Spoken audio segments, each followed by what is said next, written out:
Bestial thoughts crystallize into habits of drunkenness and sensuality, which solidify into circumstances of destitution and disease. Impure thoughts of every kind crystallize into enervating and confusing habits, which solidify into distracting and adverse circumstances. Thoughts of fear, doubt, and indecision crystallize into weak, unmanly, and irresolute habits, which solidify into circumstances of failure, indigence, and slavish dependence. Lazy thoughts crystallize into habits of uncleanliness and dishonesty, which solidify into circumstances of foulness and beggary.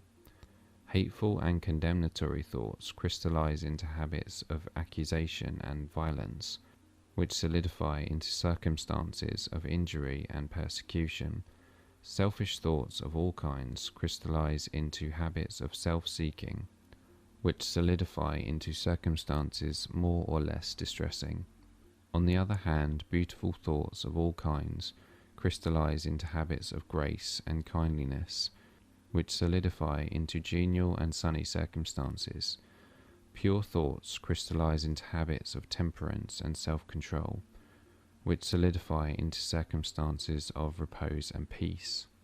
Thoughts of courage, self-reliance, and decision crystallize into manly habits, which solidify into circumstances of success, plenty, and freedom.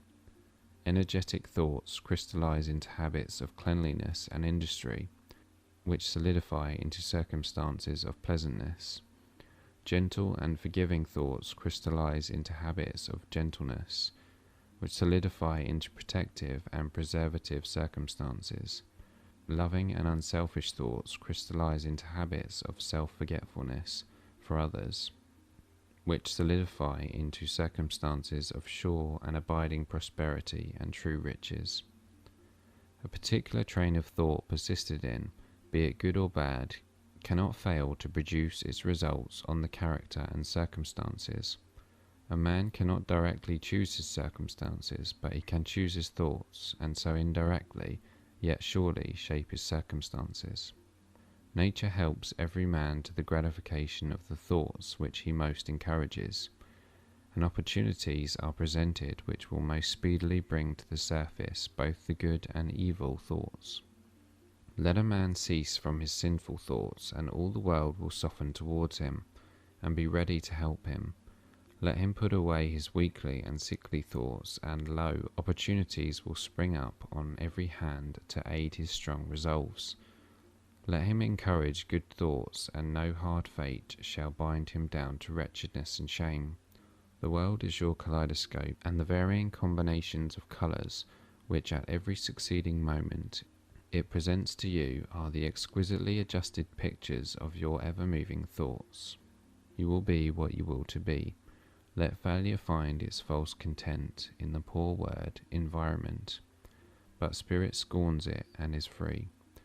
It masters time, it conquers space, it cows that boastful trickster chance, and bids the tyrant circumstance. Uncrown and fill a servant's place, the human will, that force unseen, the offspring of a deathless soul, can hew a way to any goal. Though walls of granite intervene, be not impatient in delay, but wait as one who understands. When spirit rises and commands, the gods are ready to obey.